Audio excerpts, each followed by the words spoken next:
જરૂર। સૌથી પહેલા વાત કરવી છે આજે મોરબીની। શું શાન હતી એ મોરબીની એક સમયે હે, એની ચમક દમક, એના ઇન્ફ્રાસ્ટ્રક્ચર, એના મહેલો, એની નકશીકામ, એની કોતરણી અને શહેરની ડિઝાઇનના કારણે એક સમયે એને સૌરાષ્ટ્રનું પેરિસ કહેવાતું।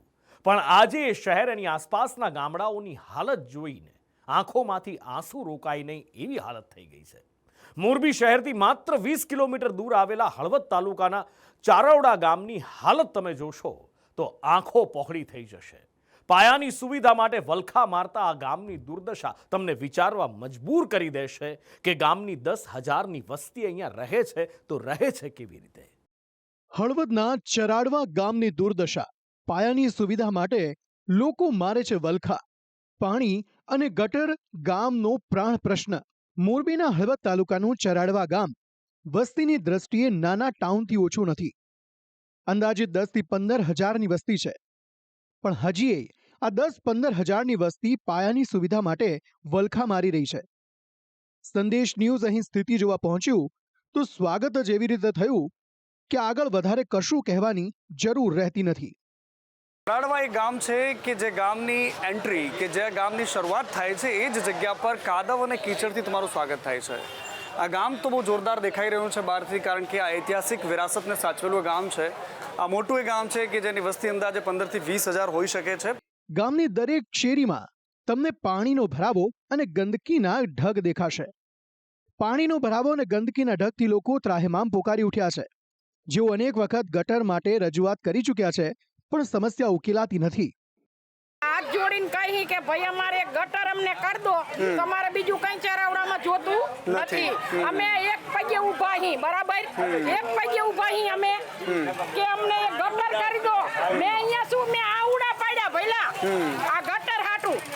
શેરીમાં સતત પાણીનો ભરાવો રહેતા ગંદકીનો પ્રશ્ન ઊભો થયો છે। મચ્છરજન્ય રોગચાળો બારે માસ ચાલુ રહે છે।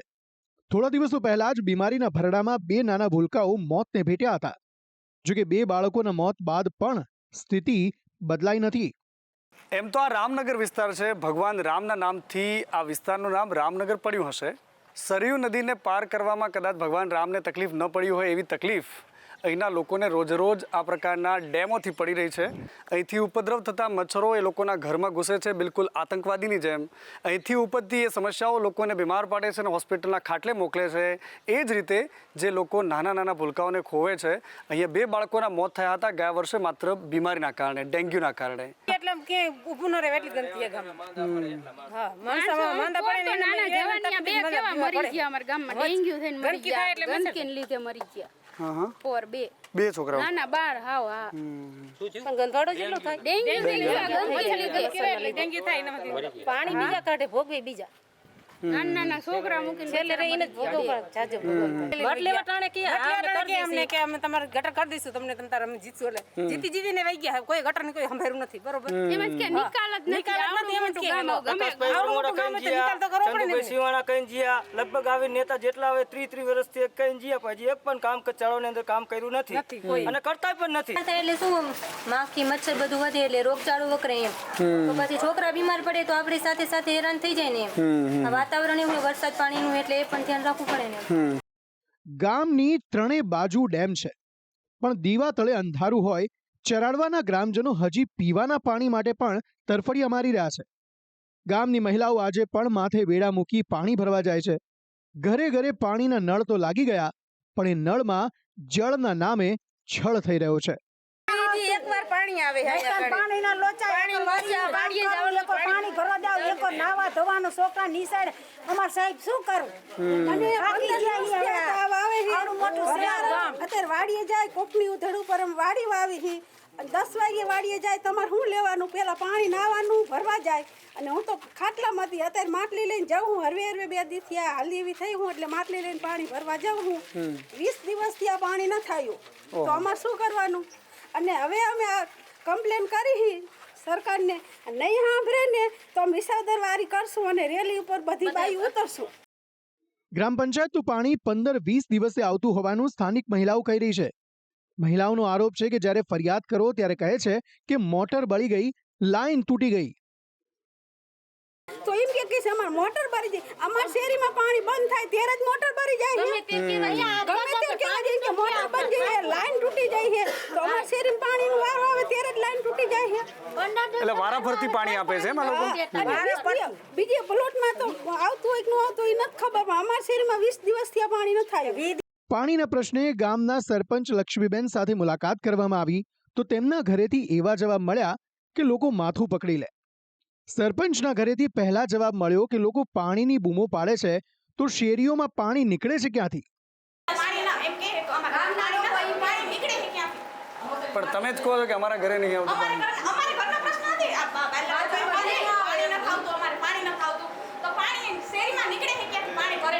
એ વાત સાચી પણ તમે તો હમણાં કહેતા હતા કે અમારે નહીં આવતું અમે બહાર ધોવાય.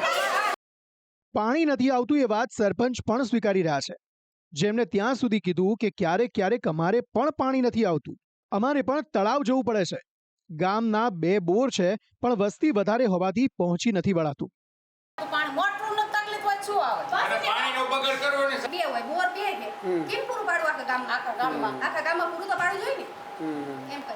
એટલે નથી પહોંચાતું 15 દિવસે 15 દિવસે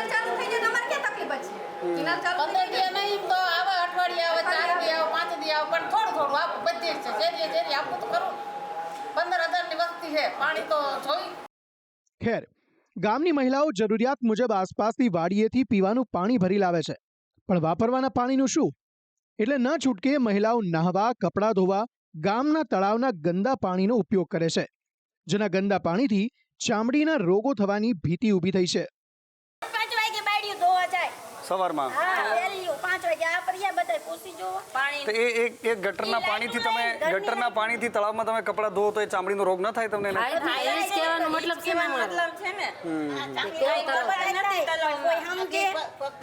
પાણી, ગટર, સાફ સફાઈ જેવી પ્રાથમિક સુવિધા માટે ગ્રામજનો વલખા મારી રહ્યા છે. ગામના દરેક ચોરે આ સમસ્યાની ચર્ચા થઈ રહી છે, પણ સમસ્યા ચર્ચાય તો છે પણ તેનો ઉકેલ આવતો નથી. બેઝિક લેવલની સુવિધા મળવી જોઈએ, એ બેઝિક લેવલની સુવિધા નથી. એક પીવાનું પાણી જ હોય તો મહિનામાં 2 થી 3 વખત પાણી આવે એવી પરિસ્થિતિ હાલે છે. ગામમાં ગટરની યોજના નથી. ગામમાં જે અત્યારે તમે પાછળ જોઈ રહ્યા છો બિલ્ડિંગ, એ કુમાર શાળાનું બિલ્ડિંગ હતું, એ બિલ્ડિંગ અત્યારે જર્જરિત હાલતમાં છે. એટલે બાળકોને ભણવા માટેની કાંઈ સુવિધા નથી. આંગણવાડીઓ ગામમાં છે તો અહીંયા બાજુમાં ગંદકીઓ છે. મતલબ જોવા જઈએ તો ઘણી બધી સુવિધા છે. વારંવાર અધિકારીઓને રજૂઆત કરવામાં આવે તો જે સમસ્યા છે એને 2 દિવસ 3 દિવસ માટે મતલબ સોલ્યુશન એ લોકો કરી આપે. પાછી જે સમસ્યા હતી એને એ સમસ્યા પાછી બનતી આવે છે. ગટરનું ઉપર ને બધા પાણી શેરીમાં જાય ને એ પાણી અમારા રસ્તે જાય છે. અડધે સુધી અમારે હાલે એવું નથી રહેતું અને અહીંયા સુધી આ બધા પગ પલળી જાય વાડીએ જઈ તો કઈ નથી મોટું વાહન જતું. અત્યારે હાલમાં જોવું તો તમારા આવો અહીંયા આપણે જઈએ છીએ બાકી એના હિસાબે છે ને એવા શરીરમાં રોગ થાય ને ગટરનું પાણી અહીંયા નીકળે છે ને તો ચામડી રોગ થી અમે 400 રૂપિયાની દવા કાલે જ લીધી હતી. હા, એવી તકલીફ ઊભી થાય કારણ કે પાણી અડે, પાણી હાર્યું ચોખ્ખું તો હોય ને રસ્તામાં જાય અને એ બધું અમારા રસ્તામાં જાય પાણી. જ્યારે કહીએ એટલે હું કહે એવડે લોકો અમારું માનતા નથી, આવડે લોકો એવું કહે છે બરોબર.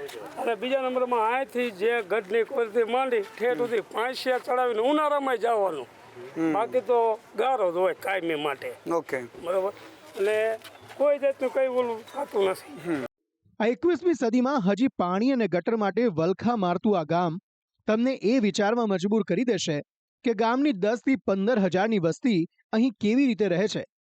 સંદેશ ન્યૂઝે ગ્રામજનોની રજૂઆતને વાચા આપવાનો પ્રયત્ન કર્યો છે, પણ આવા તો બીજા કેટલાય ગામો ગુજરાતમાં હશે, ત્યારે આવા ગામડાઓમાં પ્રાથમિક સુવિધાઓ વહેલી તકે પહોંચે એવી સૌ કોઈ આશા રાખી રહ્યા છે.